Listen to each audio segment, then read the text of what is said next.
இந்த நேரத்தில் நாங்கள் நன்றியுள்ளவர்களாக இருக்க வேண்டும்.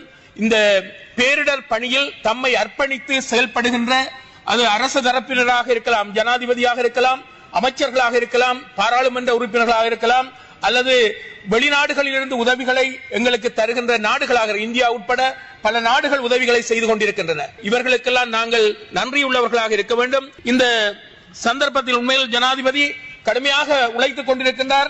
அவருடைய கண்களை பார்க்கின்ற போது தெரிகின்றது உறக்கம் இல்லாமல் உழைத்துக் கொண்டிருக்கின்றார். ஆகவே நாங்கள் இந்த இடத்தில் இதனை ஒரு அரசியலாக பார்க்காமல் எங்களுடைய மக்கள் பாதிக்கப்பட்டிருக்கின்றார்கள், எங்களுடைய நாட்டு மக்கள் பாதிக்கப்பட்டிருக்கின்றார்கள்.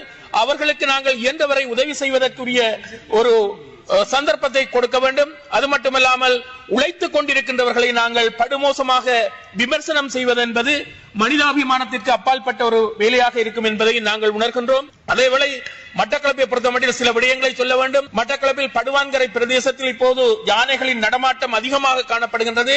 அதேவேளை அங்கு மின்சாரம் தடைப்பட்டிருக்கின்றது. மின்சாரம் தடைப்பட்டிருக்கின்றபடியால் அந்த இருள் வேளையில் யானைகளின் தாக்கம் அதிகரிக்கக்கூடிய வாய்ப்பு இருக்கின்றபடியால் இப்போது பாவற்கொடிச்சேனை, பன்சேனை, கொத்தியாவிளை, கண்ணங்குடா மற்றும் புல்லுமலை, அதே போன்று இங்க தாந்தாமலை, பட்டிப்பளை டிவிஷன், பாகரை டிவிஷன் போன்ற பகுதிகளில் இந்த யானை நடமாட்டம் இருப்பதாக சொல்லுகின்றார்கள். எனவே அந்த பகுதிகளுக்கு போரதீவு பற்றிலும் கூட யானை நடமாட்டம் இருக்கின்றது, ஏறாவூர் பற்றி. ஆகவே மின்சாரத்தை மிக விரைவாக கொடுக்க வேண்டும். ஏனென்றால் அவர்கள் வெள்ளத்தால் பாதிக்கப்பட்டவர்கள் யானையாலும் தாக்கப்படக்கூடிய நிலைமை இருக்கின்றபடியால் அதனை செய்ய வேண்டும் என்று இந்த இடத்தில் கேட்டுக்கொள்கின்றேன். மீனவர்கள் பாதிக்கப்பட்டிருக்கின்றார்கள், விவசாயிகள் பாதிக்கப்பட்டிருக்கின்றார்கள், அதே போன்று இந்த முச்சக்கர ஓட்டுநர்கள், அதாவது ஓட்டோ சாரதிகளும் கூட இந்த வெள்ளத்தால் அதிகமாக பாதிக்கப்பட்டிருக்கின்றார்கள்.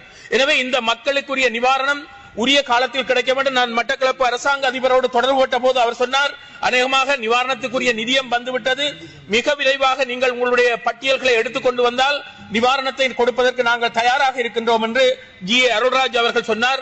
அதே போன்றுதான் பிரதேச செயலாளர்களை தொடர்பு கொண்ட போதும் அவர்களுக்குரிய நிதியும் கிடைத்துவிட்டது என்ற செய்தியை சொன்னார்கள். ஆகவே துரிதமாக செயல்பட்டு இந்த மக்களுக்கு உரிய நிவாரணங்களை வழங்குவதற்காக நீங்கள் செயற்படுவது